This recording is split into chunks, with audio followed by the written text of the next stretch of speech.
Good evening, Bharat express देख रहे हैं आप। मैं हूं आपके साथ रोहित पोखरियाल, लेकर हाजिर हूं 5 की पड़ताल। अक्सर राजनीति में बयानों के तीर बिना किसी मकसद के तो चलते नहीं। बात जब उत्तर प्रदेश की हो तो हर जुबान से निकलने वाले शब्द सीधे चुनावी पिच पर चौके छक्के की तलाश में होते हैं। संसद के मॉनसून सत्र से लेकर यूपी की सरजमी तक सियासत का पारा 7वें आसमान पर है। एक तरफ अयोध्या में चढ़ावा चोरी का मामला और सनातन के मुद्दों पर सीएम योगी आदित्यनाथ ने कड़ा प्रहार किया, तो दूसरी तरफ डिप्टी सीएम केशव प्रसाद मौर्य के मदरसे को लेकर दिए गए तल्ख बयानों ने सियासी भूचाल ला दिया। इस जुबानी जंग पर समाजवादी पार्टी ने भी पलटवार करने में कोई देरी नहीं लगाई। तो क्या उत्तर प्रदेश के रण का औपचारिक आगाज हो चुका है? क्या सनातन, मदरसे और कानून व्यवस्था के मुद्दे पर होने वाली ये बयानबाजी 2027 की चुनावी पिच को सेट कर रही है? इसी पर करेंगे एक सार्थक चर्चा। जुड़ेगा बड़ा पैनल, उससे पहले रिपोर्ट।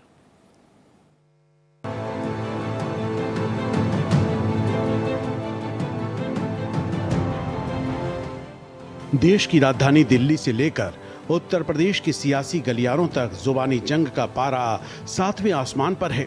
दिल्ली में संसद के मानसून सत्र में विपक्ष के हंगामे पर बीजेपी ने तीखा प्रहार किया है। बीजेपी का साफ कहना है कि विपक्ष जनता के मुद्दों और जरूरी विधेयकों से भाग रहा है और सिर्फ राजनीतिक रोटियां सेक रहा है। लेकिन असली घमासान उत्तर प्रदेश की सरजमी पर है। अयोध्या में चढ़ावा चोरी के मामले और सनातन के मुद्दों पर सीएम योगी आदित्यनाथ ने विपक्ष को आड़े हाथों लिया।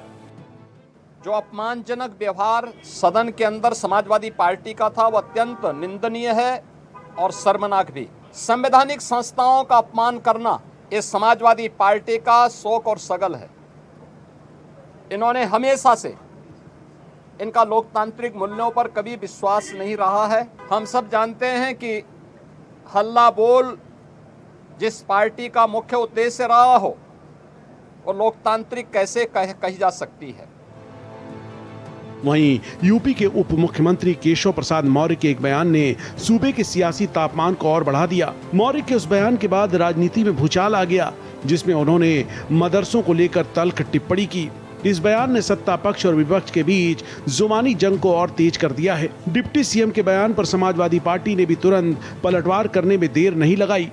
मदरसा बांग्लादेश का हो, चाहे पाकिस्तान का हो, चाहे भारत का हो, मदरसा तो वास्तव में अगर देखा जाए तो अघोषित तौर से आतंकवादियों को पैदा करने की फैक्ट्री। मदरसा बांग्लादेश का हो, चाहे पाकिस्तान का हो, चाहे भारत का हो, मदरसा तो वास्तव में अगर देखा जाए तो अघोषित तौर से आतंकवादियों को पैदा करने की फैक्ट्री। आखिर आपका कौन सा सनातन प्रेम है जो प्रभु श्री राम के मंदिर में डकैती डालने के खिलाफ आज तक एक बयान हो केशव प्रसाद मौर्य जी का? तो हमें सुनाइए। आप इधर उधर के बयान सुना के उनसे प्रतिक्रिया हमसे मांग के क्यों उनकी गंभीरता बढ़ा रहे हैं? उन्हें कोई गंभीरता से नहीं ले रहा। आप यूपी में उनके अपने मुख्यमंत्री भी गंभीरता से उनको नहीं ले रहे हैं कि बताएं प्रभु श्री राम के मंदिर के डकैतों के ऊपर क्या कार्रवाई की। आखिर वो डकैती का पैसा किन किन संगठनों के पास जा रहा है, इसका जवाब देना चाहिए ना केशव प्रसाद को। साफ है कि सनातन, राम मंदिर, मदरसे और कानून व्यवस्था के मुद्दों पर हो रही ये बयानबाजी महज इत्तेफाक नहीं है। जिस तरह से सत्ता पक्ष और विपक्ष आमने सामने आए हैं, उसने उत्तर प्रदेश की राजनीति में पहले ही चुनावी माहौल का एहसास करा दिया है। अब देखना ये होगा कि जनता इन बयानों के तीर पर किसे अपना समर्थन देती है। Bureau report, Bharat express. तो आप दिल्ली देख लीजिए। दिल्ली में भी आप जानते हैं हाउसेस में क्या कुछ हाल है, हंगामा कितना बरपा हुआ है। तो वहीं उत्तर प्रदेश की विधानसभा का जो ये सेशन चल रहा है, जिसमें बजट, अनुपूरक बजट पेश किया गया, पहले से ही संकेत बिल्कुल साफ थे, इंडिकेशन बिल्कुल साफ थी। समाजवादी पार्टी ये क्लियर कर चुकी थी कि हमारे पास कुछ मुद्दे हैं, हमें सरकार से कोई प्रॉब्लम तो है नहीं, लेकिन जनता के बीच से जो मुद्दे हम तक पहुंचे हैं वो हम उठाएंगे, उसके हमें जवाब चाहिए। इसी पूरे मामले पर बात करने के लिए, और जो केशव प्रसाद मौर्य डिप्टी सीएम है उत्तर प्रदेश के, अगर वो कह रहे हैं कि मदरसा चाहे कहीं का भी हो, ये उन्हीं के एग्जैक्ट वर्ड है, मैं कोट कर रहा हूँ, मदरसा कहीं का भी हो, चाहे बांग्लादेश का हो, कहीं का हो, पाकिस्तान का हो या भारत का हो, उन्होंने कहा मदरसा तो आतंकवादी ट्रेनिंग की जगह हो चुकी है। ऐसा है तो बंद कर दीजिए, इतने सालों से इतनी मजबूत सरकार है। मेरे साथ भारतीय जनता पार्टी का रुख रखने के लिए रत्नाकर सिंह जी जुड़ चुके हैं। सबसे पहले रत्नाकर जी आपके पास ही आ रहा हूँ। रत्नाकर जी, सबका साथ, सबका विकास, सबका विश्वास, हम तुष्टीकरण की नहीं संतुष्टीकरण की राजनीति करते हैं। ऐसे में मदरसों को लेकर जो बयान दिया गया, आपको भी लग रहा है जो कहा वो बिल्कुल ठीक है, 100% ठीक कहा डिप्टी सीएम ने? देखिए रोहित जी, रही बात मदरसों की, तो आपको भी पता है कि इस सरकार से पहले कितने जो है बिना इजाजत के गैर संवैधानिक मदरसे जो है वो चलाए जा रहे थे, इलीगल एक्टिविटीज उसमें जो है की जा रही थी। ये तो भारतीय जनता पार्टी की सरकार आई तो उन मदरसों पे जहाँ पे इस तरह की एक्टिविटीज की जा रही थी, जो बिना मान्यता प्राप्त जो है ऐसे मदरसे जो संचालित किए जा रहे थे, उन मदरसों पे कार्रवाई करने का काम भारतीय जनता पार्टी की सरकार ने किया। बहुत अच्छा किया। कहीं न कहीं अगर उत्तर प्रदेश के उप मुख्यमंत्री अगर इस तरह का वक्तव्य देते हैं तो उन्हीं मदरसों का वो जिक्र करते हैं जहां पे तालीम के नाम पे लोगों को उन्मादी बनाया जाता है, जहां तालीम के नाम पे धार्मिक जो है कट्टरवादी जो है बनाया जाता है, तो निश्चित रूप से उनका कहने का संदर्भ यही है। ओहो जी जी रत्नाकर जी, मैं समझ रहा हूँ, कई बार ऐसी चीजें आती हैं। अब आप तो जा भी नहीं सकते ना इधर उधर।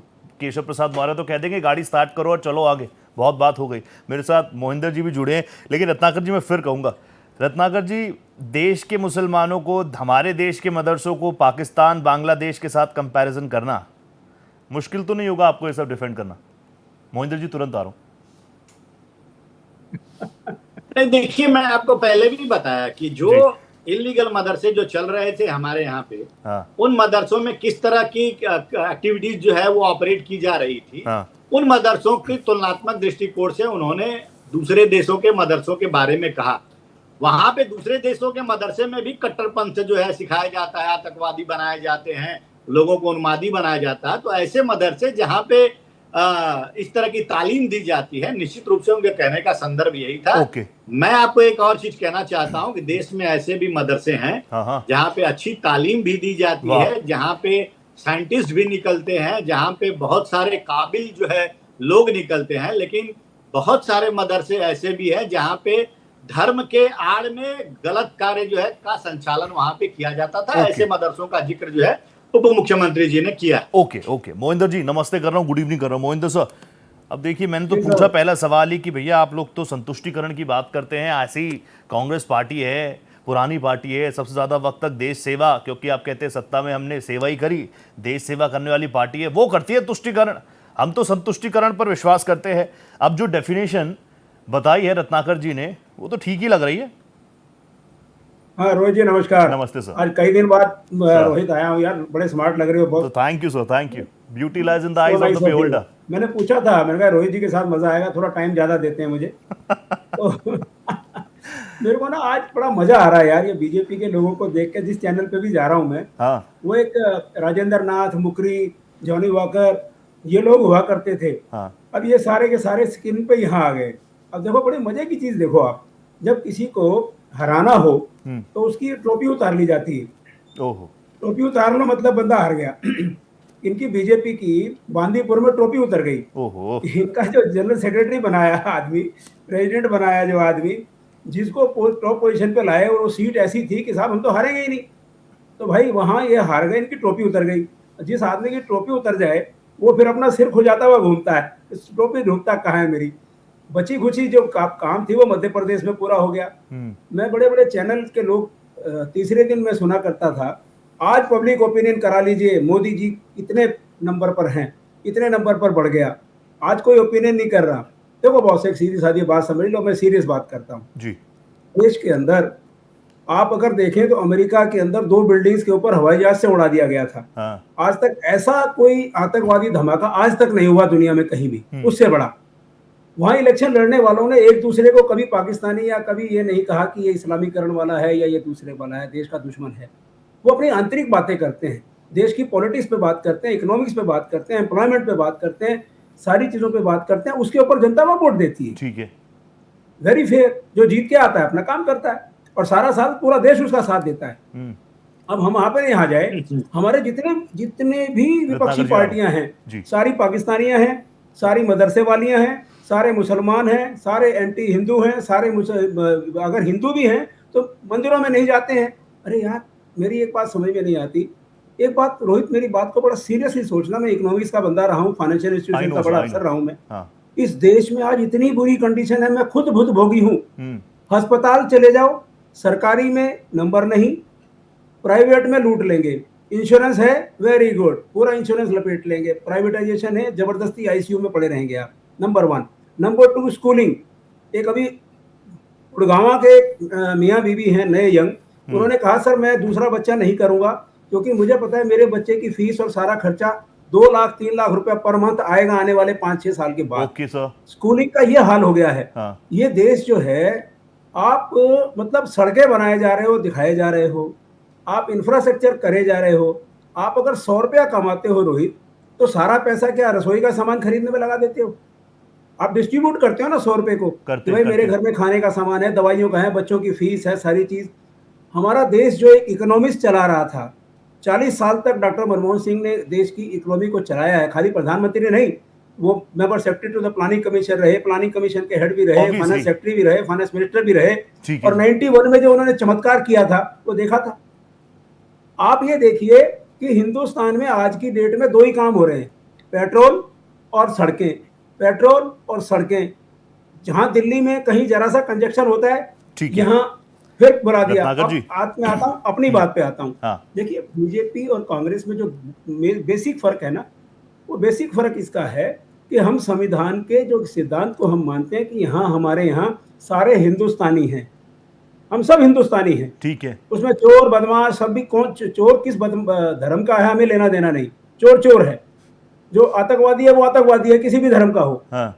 और इन बीजेपी के लिए क्या है, खाली एक सनातन, कभी हिंदू, मैं अभी तुमसे थोड़ी देर में फिर बात करूंगा, पहले ये हिंदू धर्म कह रहे थे, अब ये सनातन धर्म पे आ गए। हाँ। मैं गारंटी देता हूँ, गारंटी देता हूँ, कहीं कोई मुझे दिखा दे शास्त्रों में कि सनातन कोई धर्म है। ठीक है। सनातन भगवान विष्णु ने गीता में अर्जुन को कहा था, बहुत बढ़िया, मैं सनातन हूँ, मैं सनातन हूँ। भगवान विष्णु कहते हैं मैं सनातन हूँ, मैं कभी मरता नहीं, मैं कभी जन्म लेता नहीं। अरे भाई, ये सनातन धर्म, पहले हिंदू धर्म नहीं कहते आज ये। योगी जी का सारा दिन भाषण सुना मैंने, वो सिर्फ सनातन सनातन करते रहे। मुझे ये मेरे दोस्त तो खैर क्या बताएंगे, सनातन धर्म कोई नहीं है, सनातन भगवान विष्णु हैं। बहुत आज की 2 बातें हैं, रोहित ध्यान रखना। मोहिंदर जी, एयर इंडिया का प्राइवेटाइजेशन किया इन्होंने, इनसे एयर इंडिया नहीं चली। दूसरा, एक मंदिर बनाया इन्होंने, वो इनसे मंदिर नहीं चला। अरे देश क्या चलाओगे यार। ओके। मेरे को संजय सर भी ज्वाइन करें। संजय सर नमस्ते कर रहा हूं, बहुत वेलकम कर रहा हूं आपका इस शो पर। बस 30 सेकंड मुझे दीजिए, अगर मैंने 30 सेकंड भी रत्नाकर जी को नहीं दिए तो फिर मजा नहीं आएगा। रत्नाकर जी, मुद्दे तो बिल्कुल ठीक उठा रहे हैं मोहिंदर जी, की महंगाई है, सड़क है, E20 है, लेकिन आपको नहीं लग रहा कि गलत जगह पर उठा रहे हैं? क्योंकि ये सारी बातें तो सदन में होनी चाहिए। मॉनसून सेशन चल रहा है और आप लोग कह रहे हैं कि विपक्ष सदन को चलने नहीं दे रहा, तो ये सारे मुद्दे तो सदन में उठने चाहिए। 5 की पड़ताल में उठाइए, अच्छी बात है, आप ही का प्लेटफॉर्म है, लेकिन देश का बड़ा प्लेटफॉर्म सदन का पटल है। देखिए रोहित जी, टीवी पे रहेंगे, अगर ये मुद्दों से घिरते पाए जाएंगे तो ये तुरंत आ जाएंगे कि देश में महंगाई है, देश में बेरोजगारी है, देश में E20 मिला करके लोगों को चीट किया जा रहा है, ये इस तरह के मुद्दे में आ जाएंगे टीवी पे बैठकर। संसद में हम जब जाएंगे मुद्दों पे चर्चा करने के लिए कि जो भी एजेंडा तय किया जा रहा है, उन एजेंडों पे आप बात करिए। और सारी मांगे मानने के बावजूद भी जो है इनके नेता उस मुद्दों पे चर्चा करने से भागेंगे और खुद अपना माइक जो है ऑफ करेंगे, म्यूट कर लेंगे और कहेंगे कि मेरी आवाज को बंद कर दिया जा रहा है। ऐसी बातें जब बाहर निकलेंगे और मीडिया से मुखातिब होते हैं तब वो ऐसी बातें करते हैं, तो इनको संसद में चर्चा करने का तब ध्यान नहीं आता है। और ये सनातन के बारे में हम लोग को और सभी धर्मों को एक साथ लेकर के चलने की बात करते हैं, वही संसद के बाहर जब आते हैं तो पप्पू यादव जैसे लोग सनातन को अपमानित करने का काम करते हैं, हिंदू आस्था को चोटिल करने का काम करते हैं, भगवा वस्त्र, त्रिपुंड और गले में रुद्राक्ष की माला पहन करके वहां पे जो है प्रपंच और पाखंड करने का काम करते हैं। तो इनकी स्थिति समझिए। सदन में ये चर्चा करेंगे नहीं, सदन के बाहर जो है सनातन को अपमानित करेंगे, टीवी पर आकर बैठेंगे कि सबका साथ सबका विकास जो है इन्हीं का एजेंडा है, ऐसी बातें करेंगे।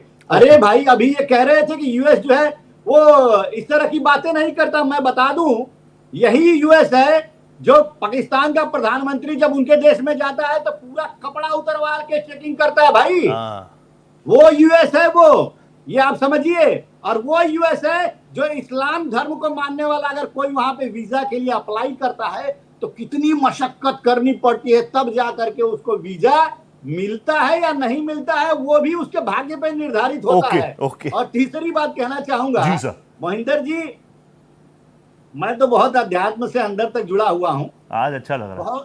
समझ रहे हैं? हाँ। आप सनातन धर्म और हिंदू धर्म की जो बात करते हैं, हाँ। आपको सनातन का अर्थ ही नहीं पता होगा। कांग्रेस में कभी जय श्री राम कहने की परंपरा रही ही नहीं है। अगर जय श्री राम करने की परंपरा रहेगी तब तो आप हिंदू धर्म को आत्मसात करेंगे, आप हिंदू धर्म को समझेंगे। आपको क्या पता सनातन क्या होता है, हिंदू धर्म क्या रत्नाकर जी होता कैसी है, बात करें, जनेऊधारी है राहुल गांधी जी, वो सदन में भी शिव जी की फोटो लेके पहुंचते हैं, वो दिखाते हैं। मैं वापस आ रहा हूं Mohan sir, I will give you more time to counter, लेकिन एक बस ओपनिंग ले लूं। डॉक्टर संजय कुमार भी मेरे साथ है। डॉक्टर संजय, वैसे तो मैं जानता हूं आपको ये हिंदू मुसलमान इस तरह के टॉपिक्स में आप ज्यादा पढ़ते नहीं हैं, you believe in facts, hard facts, लेकिन आज केशव प्रसाद मौर्य जी कह रहे हैं कि मदरसा कहीं का भी हो, भारत का हो, पाकिस्तान का हो, बांग्लादेश का हो, आतंकवादियों की ट्रेनिंग की जगह है। यू बिलीव ये चीज़ें ठीक है, या फिर 2027 में क्योंकि चुनाव है तो पिच तो सेट करनी है, चौके छक्के लगाने हैं, और इस तरह के बातों पर गालियां मिलती हैं तो तालियां भी मिलती हैं? बिल्कुल। पहले मैं जरा सा आता हूँ उस विषय पर कि केशव प्रसाद मौर्य जी के बयान के मायने क्या है। सनातन पर अभी बात हो रही थी जी, कि मैं जब आपके डिबेट में जुड़ता हूँ तो मुझे भी कुछ सीखने का मौका मिलता है। जो मैं सनातन को जानता हूँ, जिस सनातन को मैं समझता हूँ, अभी बता रहे थे मोहिंदर जी कि जो अनादि है, जो अनंत है, जो शाश्वत है, मतलब जिसका ना आदि हो ना अंत हो, वही तो सनातन है जी। लेकिन सनातन के सिद्धांत पर हम लोग बात नहीं कर पाते जी। सनातन कहता क्या है? कर्तव्य और नैतिक आचरण की बात करता है सनातन। यही तो धर्म है। सत्य की बात करता है जहां सच्चाई का पालन हो, अहिंसा की बात करता है, कर्म की बात करता है, और कर्म के साथ उसके फल के सिद्धांत की बात करता है, और बाद में फिर पुनर्जन्म और मोक्ष की अवधारणा की बात करता है। मैं इसलिए इन बातों की चर्चा किया कि जो सत्य है, जिसे धारण किया जा सकता है, वही तो सनातन है। व्याख्या अलग अलग तरीके से हो सकता है, आप कर सकते हैं। तो जो न आदि जिसका है न अंत जिसका है, अगर वो सनातन है तो फिर उस शाश्वत चीजों पर कोई डिबेट की गुंजाइश नहीं है। वो डिबेटेबल इशू है ही नहीं। इशू है डिबेटेबल कि क्या आप उसके सिद्धांतों के तहत जुड़े हुए हैं कि नहीं। विस्तार से कभी हम लोग इस पर अलग से बात कर लेंगे। Very true sir. वेद पर बात कर लेंगे, उपनिषद पर बात कर लेंगे, भगवत गीता पर बात कर लेंगे, रामायण पर बात कर लेंगे, महाभारत पर बात कर लेंगे, वो अलग विषय। लेकिन आज का जो विषय है जी, कि होता क्या है कि कभी कभी सियासत इस लेवल पर चली जाती है कि संवैधानिक पदों पर बैठने वाले लोग भी कुछ ऐसी बातें बोल देते हैं जो गले के नीचे नहीं उतरता है। अगर मदरसे दूसरे देश के मदरसे में क्या होते हैं उसके लिए तो देश अकाउंटेबल है नहीं, लेकिन अपने देश के मदरसे में अगर इस तरह की खबरें हैं जिसके बारे में वो चर्चा कर रहे हैं, फिर वो सुरक्षा एजेंसियां क्या कर रही है, जांच एजेंसियां क्या कर रही है? क्या कोई आपके पास तथ्य है, प्रमाण है? और अगर प्रमाणिकता के साथ इस तरह की बात बोल रहे हैं तो कार्रवाई की बात हो ना। ये बयानबाजी का विषय तो है नहीं, कार्रवाई की बात होनी चाहिए। मैं कतई नहीं सहमत हूं कि किसी भी शैक्षणिक संस्था पर व्यापक टिप्पणी करते समय आप कोई ऐसी बात बोल दे जिसमें सबको एक साथ जोड़ ले। जी हाँ, हो सकता है कहीं इस तरह की घटनाएं हो सकती हैं, दुरुपयोग सदुपयोग तो होते ही रहता है। मदरसे की आड़ में कहीं दुरुपयोग हो सकता है, इस सच्चाई को स्वीकार करने में कहाँ दिक्कत है। ठीक है, लेकिन सारे मदरसे अगर आप उस परिप्रेक्ष्य में कह रहे हैं तो मैं इसको सियासत बयानबाजी के अलावा कुछ नहीं मानता। ओके, वहाँ वो शैक्षणिक केंद्र है और शैक्षणिक केंद्र की अपनी भाषा होती है। वो उर्दू पढ़ाए, फारसी पढ़ाए, अरबी पढ़ाए, ठीक है, जिस भाषा में भी तालीम दे। लेकिन आज वहाँ कंप्यूटर की भी पढ़ाई हो रही है, आज वहाँ साइंस की भी पढ़ाई हो रही है, सही बात है, स्पेस साइंस की भी पढ़ाई वहाँ हो रही है। ठीक है। तो बदलते हुए वैश्विक परिदृश्य में अपने ही शैक्षणिक संस्थानों पर सवाल क्यों? ओके, और अगर सवाल आपके पास है तो फिर जांच क्यों नहीं? किसको आप उसके लिए अकाउंटेबल बना रहे हैं? बिल्कुल सही बात है ना। This is true. Dubey ji भी मुझे नजर आ रहे हैं, एसके दुबे सर नजर आ रहे, राष्ट्रीय प्रवक्ता हैं समाजवादी पार्टी के। दुबे जी नमस्ते कर रहा हूँ, बहुत स्वागत कर रहा हूँ आपका। दुबे जी, क्या इसी पिच पर खेला जाएगा? 27 तो है सामने, 2027 सबको दिख रहा है, लेकिन केशव प्रसाद मौर्य जी का ये बयान आपको तुष्टिकरण वाला लग रहा है कि संतुष्टिकरण वाला लग रहा है?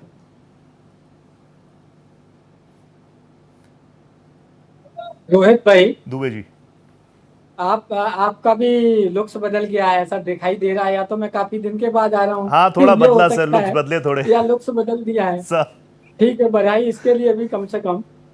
आप दूसरी बात आपने पूछा जी, कि कैसे, देखिए अभी डॉक्टर संजय ने कहा, दैट इज ट्रू, कि आप ये बताइए 10 साल से आप सरकार में, सारे मदरसे में अगर इस तरीके से देश विरोधी काम चल रहा है, गलत काम चल रहे हैं, तो 10 बरस में आपने क्या किया? एक।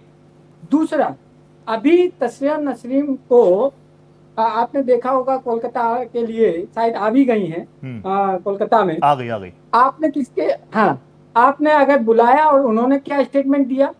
उन्होंने ये क्लियर स्टेटमेंट दिया कि अगर आप सब मदरसों को एक उसमें सांकर में बांध देंगे तो ये जस्टिफाई नहीं होगा। बहुत सारे, देखिए आपको क्या करना था, आपने नहीं किया। संस्कृत विद्यालयों की हालत क्या है? दुनिया जग जाहिर है कि हमारे यहाँ संस्कृत विद्यालयों की हालत बद से बदतर है, जबकि संस्कृत एक ऐसी भाषा है जिसको हम सभी भाषाओं की जननी बोलते हैं, जो संस्कृत में ही सब कुछ है और उसी से ट्रांसलेट होकर नासा सब कुछ सीखता है। उस बड़ी जो वैज्ञानिक सोच आ रही है वो उसके वजह से। लेकिन हमारी देश की भाषा हमसे आज काफी कोसों दूर हो गई है। इसका जिम्मेदार कौन? कांग्रेस तो जिम्मेदार है, इसमें कहीं कोई दो राय नहीं है। कांग्रेस की नीतियों के कारण आज देश इस हालत में है, इसमें हमें कहने में कहीं कोई दो राय नहीं। इनका ही पहला शिक्षा मंत्री अगर अंगूठा टेक अनपढ़ बना दिया था, तो उससे बुरा देश के लिए क्या होगा? लेकिन खैर जो हुआ उसको तो नहीं बदल सकते। अभी भी सरकार है, अगर चेत जाए और जो विषय में जो स्पेशलिस्ट है उसको उस विभाग की जिम्मेदारी दी जाए, तो शायद हमारे देश का डेवलपमेंट अच्छी तरीके से होगा। लेकिन आज भी आप देखते हो ज्यादातर कि कभी कभी ऐसा हो जाता है कि एजुकेशन मिनिस्टर बनता है तो पता चलता है 8वीं पास है। ये देश का दुर्भाग्य है, ये हमें बदलना पड़ेगा। जब आप सारी चीजों को बदल रहे हैं तो उसमें इसको भी इंक्लूड करो कि जो विशेषज्ञ होगा, और एक विशेषज्ञों की टीम बनाइए कि एजुकेशन में क्या क्या रिफॉर्म हो सकते हैं। लेकिन कहीं कुछ नहीं, सिर्फ राजनीति है। तो जो बार बार सनातन उठ रहा है, उस पर भी तो कुछ बोल दीजिए दुबे जी। क्या बोल रहे हैं बताइए आप? ये बताइए क्या चल रहा है? राम मंदिर में चोरी हुई, ठीक है, हम सब ने उठाया ना उस मुद्दे को, लेकिन पप्पू यादव जी तो साधु संत बनकर ही बैठ गए, किसी पुजारी ने थोड़ी चुराया। सनातन एक ऐसी चीज है, एक ऐसी विचार है जिससे सारी दुनिया सीख लेती है।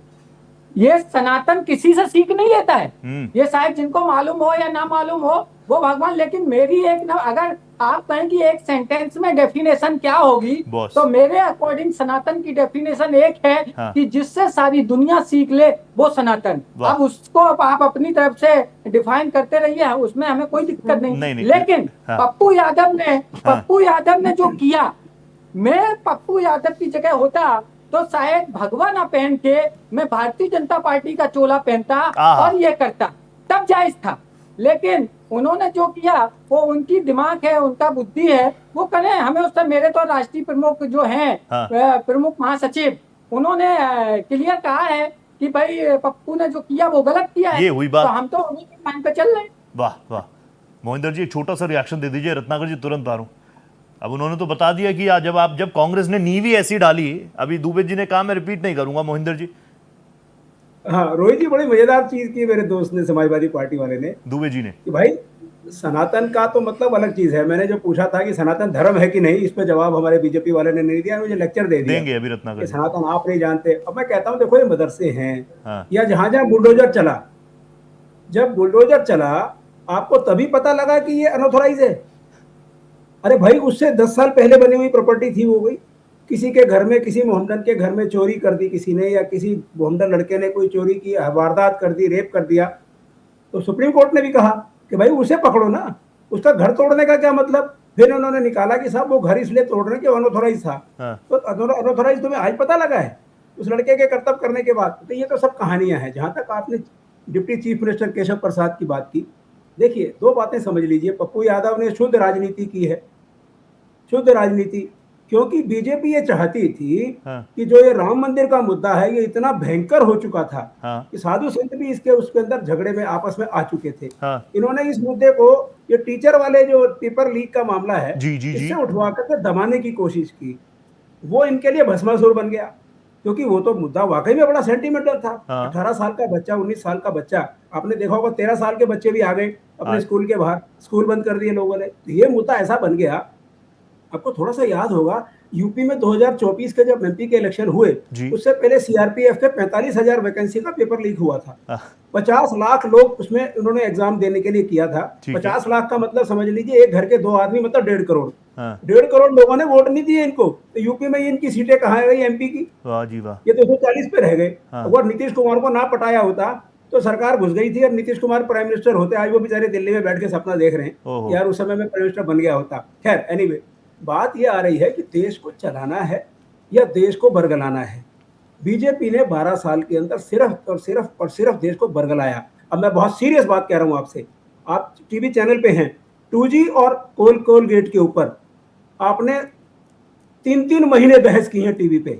क्या कोई टीवी पे माई का लाल ऐसा है जो बीजेपी के लीडर से ये पूछे, प्रधानमंत्री की तो बात छोड़िए, कि आपने 2G पर उस पर जो बहस की, बदतमीजी की सरदार डॉक्टर मनमोहन सिंह के साथ, क्या माफी मांगेगा टीवी पे आज कोई?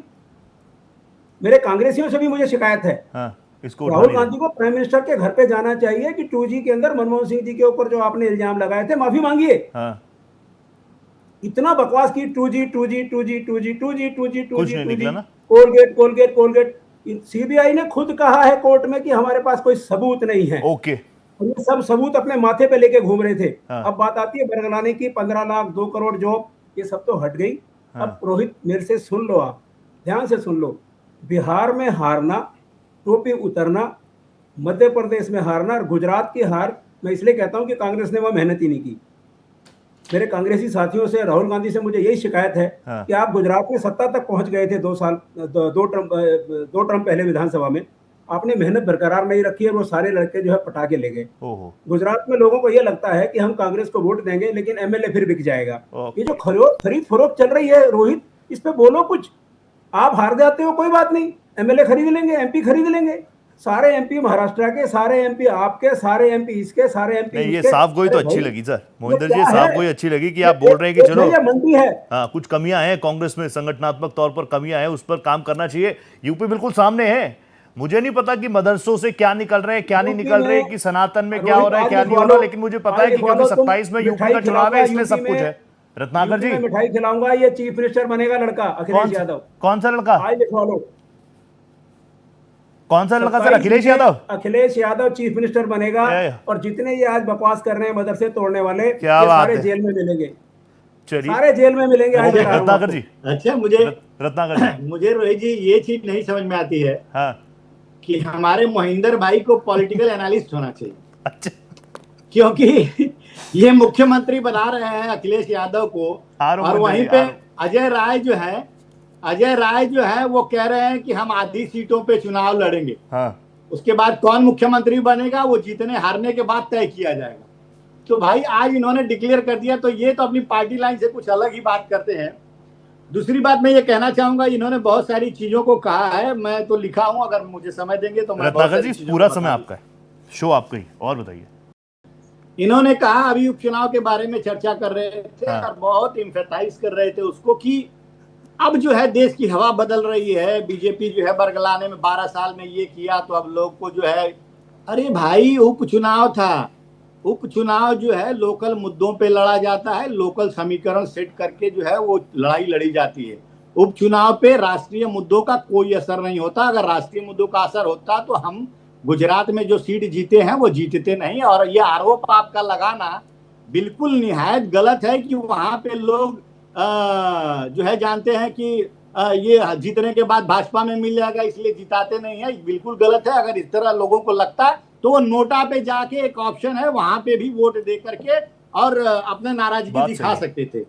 दूसरी बात मैं कहना चाहूंगा, देखिए मैं और उदाहरण देना चाहता हूं कि देखिए, एक मैं छोटा सा उदाहरण दूंगा जिससे कि समझ में आ जाएगा कि देखिए उपचुनाव का किस तरह से असर होता है। आप अगर पिछले 2024 का लोकसभा का चुनाव अगर देख लेंगे तो लोकसभा 24 के चुनाव के पहले से एक उपचुनाव हुआ था और उस उपचुनाव में उत्तर प्रदेश में ही हुआ था, जिसमें 10 सीटों पे उपचुनाव हुआ था और 9 सीटें जो है एनडीए ने जीती थी। लेकिन उत्तर प्रदेश में जब लोकसभा का चुनाव हुआ तो 37 सीट जो है समाजवादी पार्टी ने जीता और अपनी बढ़त बनाई। उसी तरह से 2018 की बात भी मैं उत्तर प्रदेश में ले लूं तो 2018 में गोरखपुर लोकसभा की सीट में उपचुनाव हुआ था और वहां पे भारतीय जनता पार्टी का कैंडिडेट हार गया था। लेकिन जब 2019 में चुनाव हुआ था जब लोकसभा का, तो उस समय हमारी सीटें जो है 2024 से भी ज्यादा आई थी। तो एकाध सीट जीतने से आप पूरे राष्ट्रीय परिप्रेक्ष्य में और राजनीति को इस तरह से जो है आप अपना दृष्टिकोण को दिखाएंगे तो ये आप वो बोलते हैं ना मुगालते में हैं आप मुगालते में। और मैं तो ईश्वर से कहूंगा कि आप मुगालते में ही रहिए और आप अखिलेश यादव को मुख्यमंत्री बनाने का सपना ही देखते रहिए। तीसरी महत्वपूर्ण बात मैं ये कहूंगा रोहित जी कि देखिए अभी ये एक और हमारे भाई कह रहे थे कि एक मुस्लिम लड़का गलती करता है तो उसके पूरे घर को तोड़ दिया जाता है और एक क्या खामियाजा पूरे को भुगतना पड़ता है। अच्छा ये बताइए, एक का खामियाजा पूरे को जब भुगतना पड़ता है और एक आदमी अपराधी है उसको सजा देनी चाहिए, ठीक है, और उसकी सजा हम देते हैं उसको। लेकिन मंदिर मुद्दे पे ये अगर कर्मचारी कोई चोरी करता है और उस कर्मचारी को जब सजा देने की बात भारतीय जनता पार्टी करती है और उसको सलाखों के पीछे डालने का काम जब भारतीय जनता पार्टी करती है, तो ये पूरे भारतीय जनता पार्टी को कटघरे में खड़ा क्यों कर रहे हो भाई? आपके दोनों बात जो है अलग है। आप एक आदमी के ऊपर जो है वो बचाने की कोशिश कर रहे हो और यहाँ पे आप पूरे भारतीय जनता पार्टी को कटघरे में खड़ा करने की कोशिश कर रहे हो। तीसरी महत्वपूर्ण बात हमारे मदरसे की बात आ गई तो मैं आपको बता दूं रोहित जी जल्दी कि देखिए मदरसों में ये सच्चाई है कि कट्टरपंथ जो है वो सिखाया जाता है। ये सच्चाई है, ये मान के चलिए। मदरसों से निकले हुए लड़के वो कट्टरपंथी होते हैं, अपने धर्म के प्रति एकदम से कट्टर होते हैं। उसका उदाहरण भी देना चाहता हूँ। हमारे देश के प्रथम शिक्षा मंत्री जो हुए वो मदरसे से पढ़े हुए थे। अच्छा।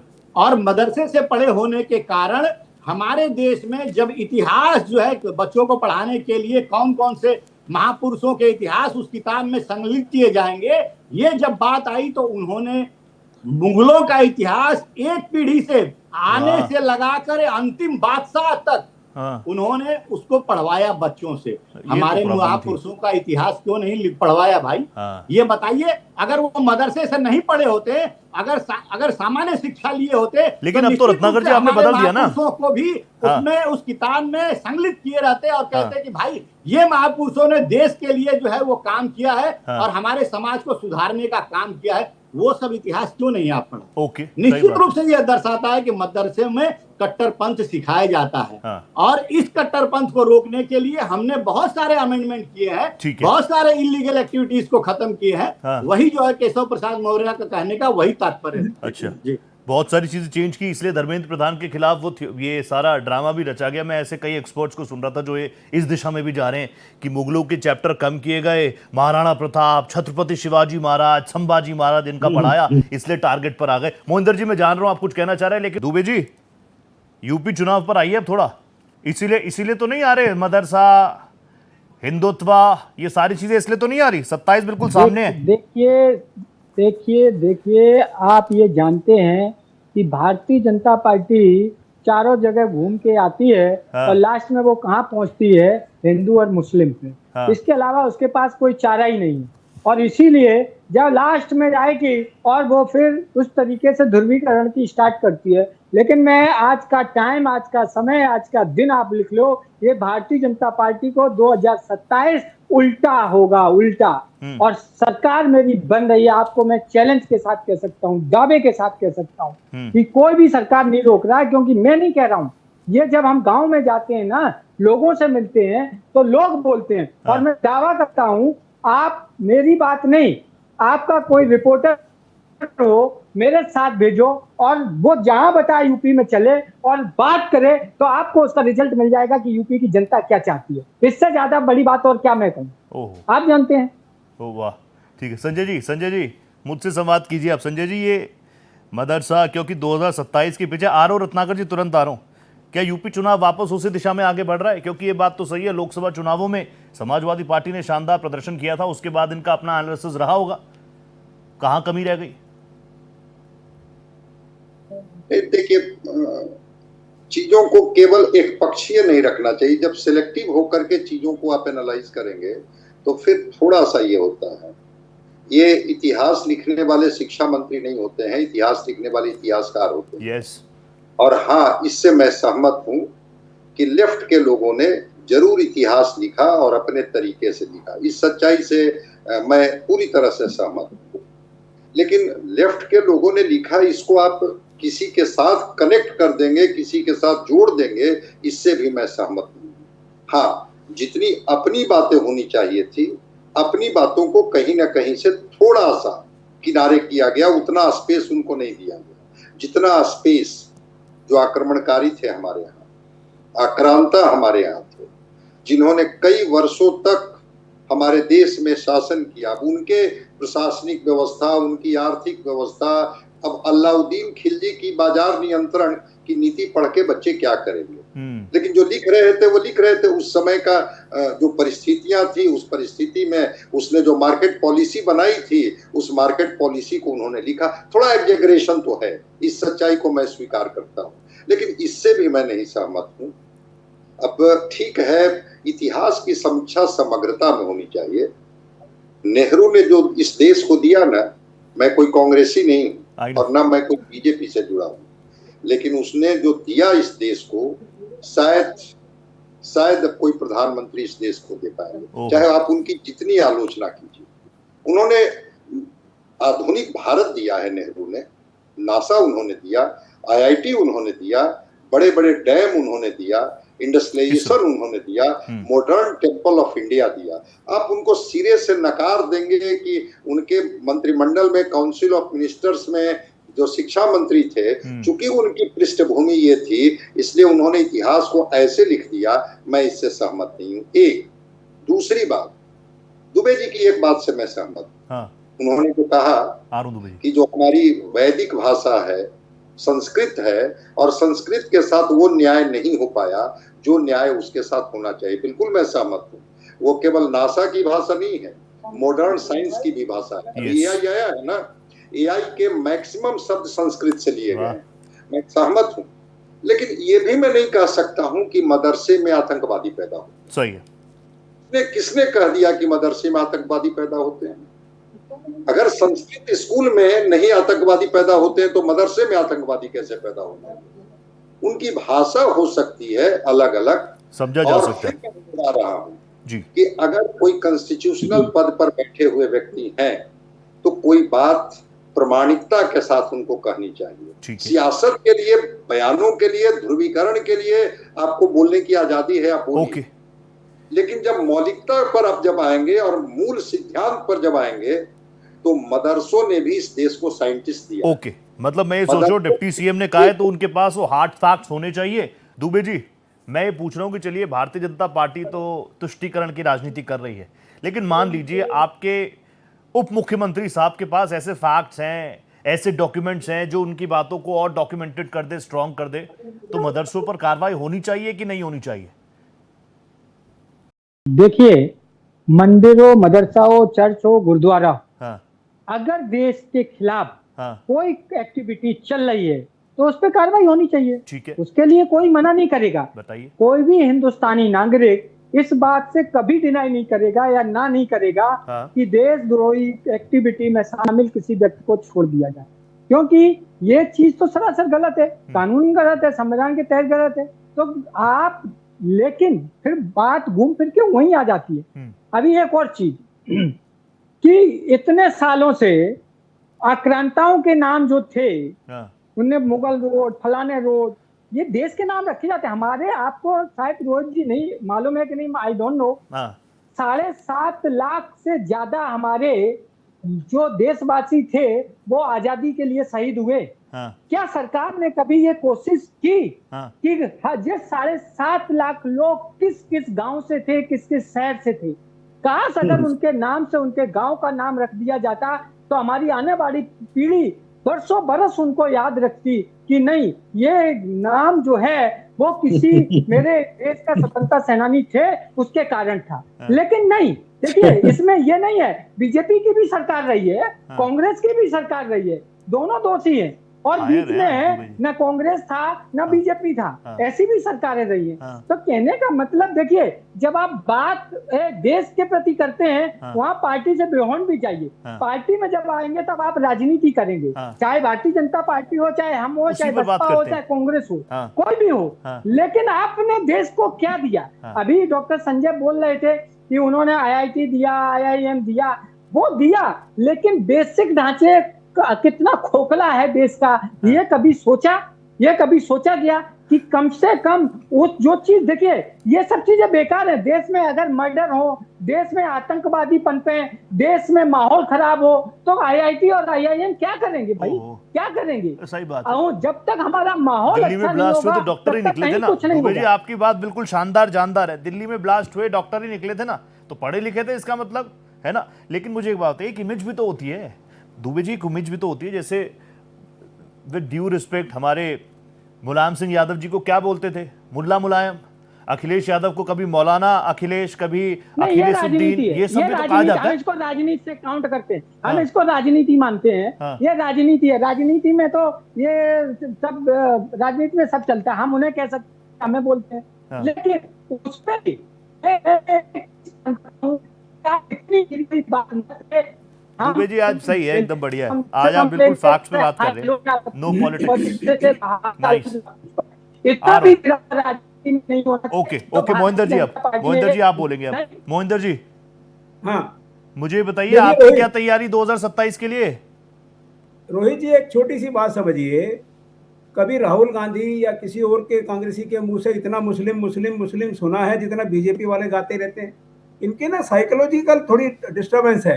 ये मोहम्मदन बैकग्राउंड से आते हैं सारे, ये इनके जो डीएनए में मोहम्मदन है, तो इसलिए ये दिन रात वही गाते रहते हैं। अरे वो कहते हैं कि उनके डीएनए में भी हिंदू योगा, आप गलत बोल रहे हैं मोहिंदर जी ना। अब आती है, घूम फिर के बात आती है, जो जिससे जितना परेशान है भाई उसी के बारे में तो गाने गाएगा कि उसी को कोसते रहते हैं दिन रात। अब मैं दो बातें कहता हूँ जी। हमारी जो हिस्ट्री है 1200-1500 साल पुरानी, अगर आप हिस्ट्री देखो, उसमें दो किस्म के मुस्लिम हैं। एक मुस्लिम वो थे जो आए नादिर शाह समेत, वो लूट के चले गए वापस। एक आए बाबर, अकबर, शाहजहां, जो यहीं रहे और यहीं मिट्टी में घुस गए, यहीं पैदा हुए। जो इस धरती पे पैदा हुआ वो यहाँ का नागरिक हो गया। अमेरिका में जो एक उसने कानून बनाया कि यहाँ पैदा होने से जो है नागरिकता नहीं मिलेगी, उसको सारे अपोज कर रहे हैं। हिंदुस्तानी भी अपोज कर रहे हैं कि यार हमारे यहाँ बच्चे पैदा होते हैं तो हमारे नागरिक क्यों नहीं होंगे अमेरिका के, हम इसीलिए तो अमेरिका में गए हैं। तो ये तो इशू हो गया टिकलिश। अब बात आती है विकास की। मैं दावे से कहता हूं, जो नेहरू जी ने LIC जैसा इंस्टीट्यूट बनाया था, life insurance corporation of India, जो आज कोई भी बैंक डूब रहा हो उसकी इक्विटी में आकर के सपोर्ट करता है। पूरे हिंदुस्तान के अंदर फाइनेंशियल इंस्टीट्यूशंस के अंदर इतना बड़ा इंस्टीट्यूट है जिसके लाखों करोड़ रुपए हो जिसके पास। ये 12 साल हो गए। अरे कोई एग्रीकल्चर के नाम पे इंस्टीट्यूट बना दिया होता फाइनेंशियल। ये फाइनेंशियल इंस्टीट्यूशन दो हैं हिंदुस्तान के सबसे बड़े। एक था IFCI, एक था IDBI। ये दोनों को बंद कर रहे हैं। क्यों बंद कर रहे हैं पता है? IFCI के साथ मनमोहन सिंह का नाम है और IDBI के साथ चिदम्बरम का नाम है। IFCI को इन्होंने बंद कर दिया तकरीबन, और IDBI को ये जबरदस्ती प्राइवेट किसी आदमी को बेचने के बारे में सोच रहे हैं। इतनी पर्सनल दुश्मनी। एक छोटा सा रिएक्शन दीजिए मोहिंदर जी। यूपी में तो मैंने आपको बता दिया, चीफ मिनिस्टर सपा के अखिलेश यादव, वो जिस दिन भी तय होगा उस दिन मुख्यमंत्री की शपथ लेंगे। ये आप आज लिखवा लीजिए। कांग्रेस का कितना फ्यूचर है? और इनका पतन शुरू हो चुका।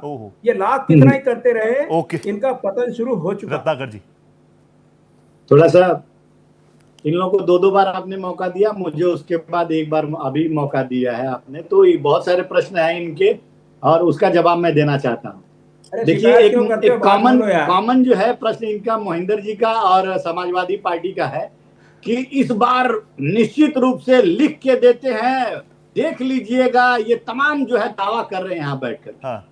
देखिए इस तरह का सिचुएशन और दावा जो है ये पहली बार नहीं कोई है। इस तरह का दावा करते हैं, योगी जी बनेंगे भी किया, 2017 में भी किया, 2019 में भी किया, 2022 में भी किया, 2024 में भी किया, और हर बार क्या हुआ? कांटा फिश। आप जब तक जनता के बीच रहेंगे, जनता के हित का काम करेंगे, जनता आपको आशीर्वाद देती रहेगी। और अगली बार मैं भी इनसे बड़ा दावा कर रहा हूं, पिछले विधानसभा के चुनाव में जो रिजल्ट आया था उससे बेहतर रिजल्ट उत्तर प्रदेश के जो है चुनाव में, आगामी चुनाव में आएगा। मैं ये दावा कर रहा हूं। दूसरी बात ये कह रहे थे अभी, मुस्लिम मुस्लिम मुस्लिम मुस्लिम मुस्लिम मुस्लिम, भाजपा सिर्फ करती है मुस्लिम मुस्लिम मुस्लिम। भाई, भाजपा मुस्लिम मुस्लिम नहीं करती है, ये कांग्रेस है जो वह मुस्लिम मुस्लिम करती है। ठीक है, अब आप सुन लीजिए किस तरह से करती है। इस देश में धर्म के आधार पे आरक्षण देने का काम किसने किया? कांग्रेस पार्टी ने किया। ठीक है। इस देश में एक अभी वर्तमान में एक मुख्यमंत्री है रेवंत रेड्डी जी, उनकी सभा में ये कहा गया और उन्होंने स्वयं ये कहा अपने भाइयों को, मुसलमान भाइयों को, कि कांग्रेस का मतलब मुसलमान और मुसलमान का मतलब कांग्रेस। और किस प्रधानमंत्री ने कहा कि देश की संसाधनों पे पहला अधिकार जो है वह मुसलमानों का होता है। उन्होंने आगे भी बहुत कुछ कहा था, सही बात है। मगर ठीक है, और एक चीज, हाँ जी, क्लोज करना है, जल्दी जल्दी। जब फैसला आया था सुप्रीम कोर्ट से जी, उस फैसले को पलटने के लिए विवश होना पड़ा। किसको विवश होना पड़ा? यही कांग्रेस पार्टी ने राजीव गांधी को विवश होना पड़ा। ठीक है। तो ये हमारे ऊपर आरोप लगाते हैं, उनके कृत्य जरा अपने भूल जाते हैं। दूसरी बात, महत्वपूर्ण बात मैं आना चाहूंगा रोहित जी, जो बहुत महत्वपूर्ण है। अभी हमारे संजीव जी यहाँ पे जो डॉक्टर बोल रहे थे, कुछ वो कह रहे, जल्दी जल्दी बोलिए, जल्दी क्लोज करना है।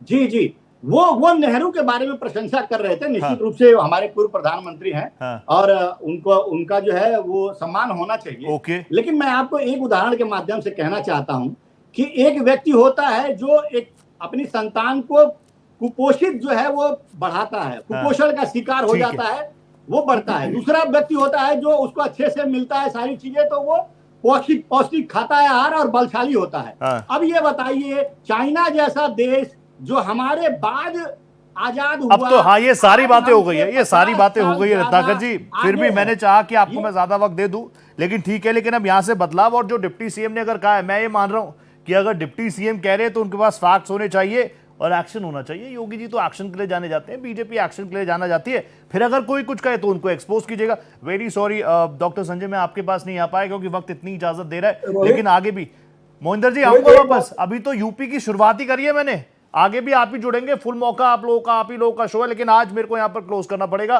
5 की पड़ताल में आज इतना ही। आप सभी का बहुत बहुत धन्यवाद, नमस्कार। 5 की पड़ताल में इतना ही। देश प्रदेश की खबरों के लिए आप बने रहिएगा भारत एक्सप्रेस के साथ। नमस्ते।